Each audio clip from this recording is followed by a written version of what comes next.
Hello friends, and welcome to Sustainable Prepping, your home for fear-free emergency preparedness and a sustainable life. My name is Brecky, and today I want to give you a few tips on how to stay safe as we slide into Christo-fascism here in the United States. This is primarily about staying safe online and in community networks related to recent Supreme Court justice changes in our federal law.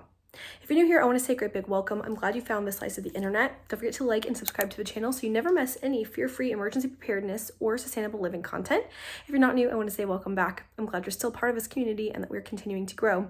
If this video is useful to you, which I hope it will be, please send it to a friend or community group that could benefit from the knowledge. I think this will be particularly useful since most of you are very involved in online communities, and I think it will be something you will want your communities to know and to have access to. So let's get started. Let's talk about ways that you can be safe online when it comes to advocating for holistic human rights and bodily autonomy in the United States in a post-overturning of the Roe v. Wade world.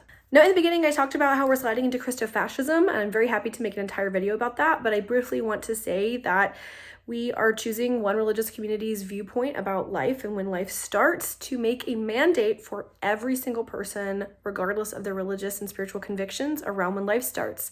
Science does not tell us that life begins at conception. In fact, science would tell us that life doesn't truly begin until a fetus is able to live viably outside the womb, which is at the earliest with modern technology about 22 weeks. So I want to put that caveat out there and why I do call it Christo-fascism. If you're interested, let me know and I'll make a whole video on my thoughts about that. I am a Christian, I'm a Presbyterian, so this is a Christian calling out Christo-fascism here in the United States.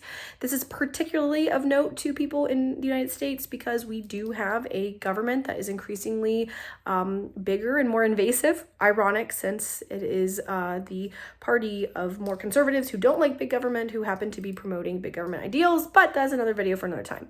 Today I want to talk about some different things that you should keep note, 3 major areas that you should be thinking about if you are someone who wants to advocate for reproductive health or anything that might someday become illegal, like gay marriage and interracial marriage and all kinds of things that we have taken for granted as progress we've made towards a future of more inclusivity.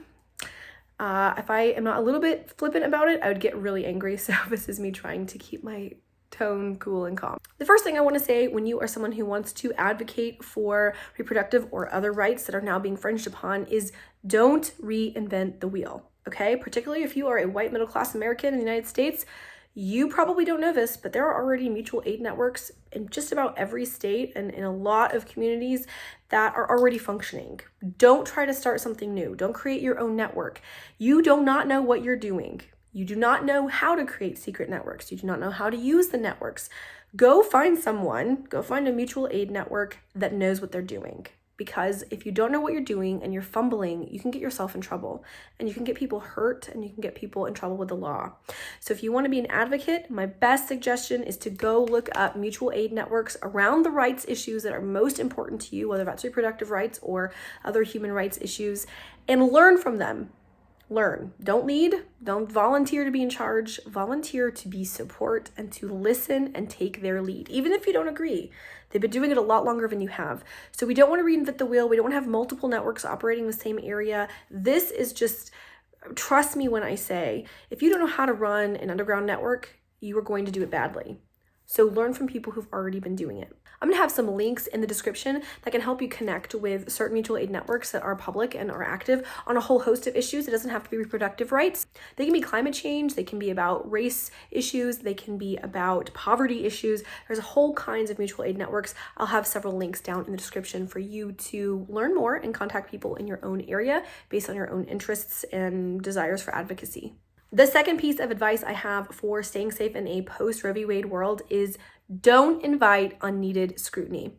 I have seen over the last couple of weeks, everybody talking about going camping and how receptive they are to going camping or drinking beer or name the metaphor that you've seen on the social media outlets. Well-meaning middle-class white people keep talking about how you can come and go camping with them. You have just put yourself out there as someone that the police, yes, the police, are going to target.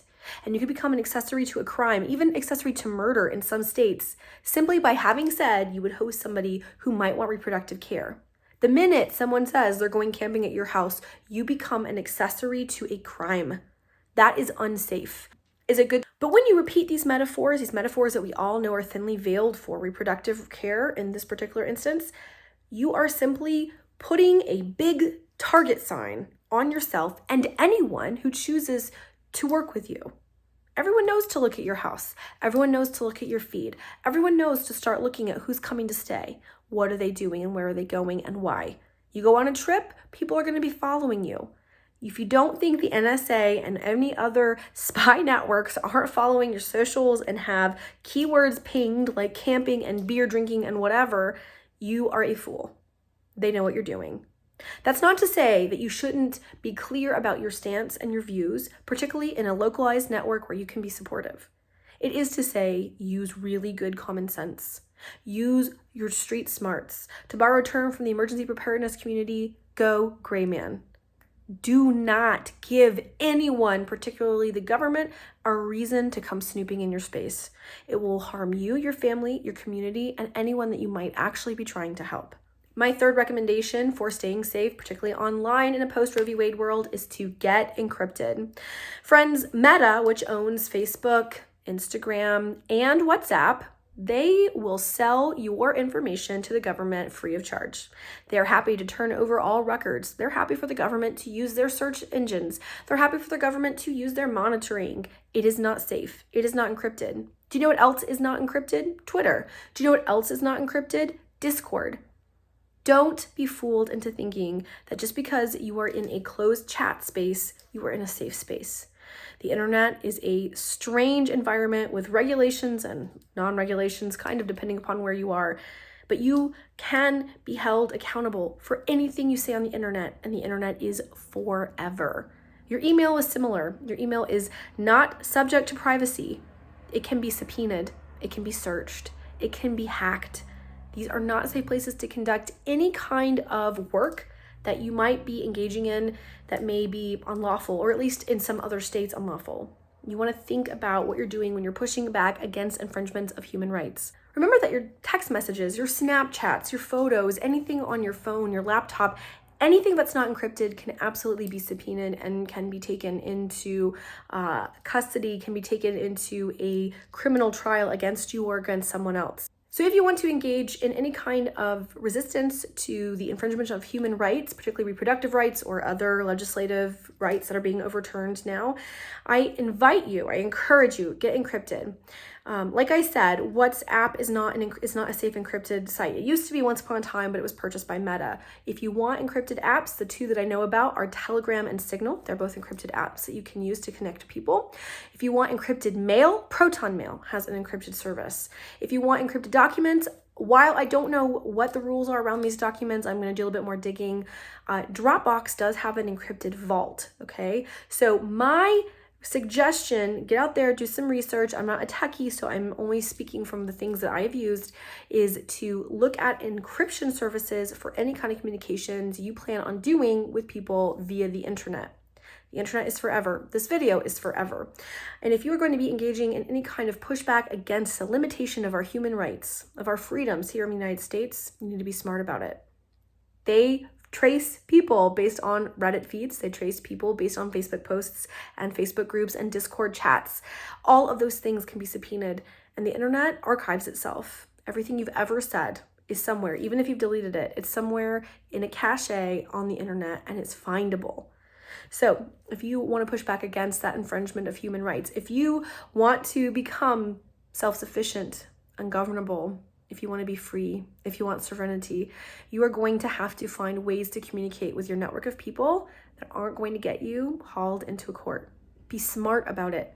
We need people who are going to stand up for the little person, to stand up for those who are vulnerable, to stand up for those whose rights are being taken away systematically, or who have never fully had rights, who are being trampled on even further. Listen to those who have come before you. Particularly if you are a white person, listen to people of color who have been doing this organization for a long time. They're going to give you directives, and you might be just the person pushing paper in the back. You might not be lead hero number one, and that's okay. We need to learn from the networks that have existed before us. Otherwise, we put ourselves and other people at risk. If you're someone who is engaged in pushing against these unjust laws, whether they are in your own state or in other states, comment down below and let me know some of the tools that you are using to stay safe online. This is particularly about online organizing, since I know a lot of people who are getting involved in online organizing groups but don't know some of the ins and outs.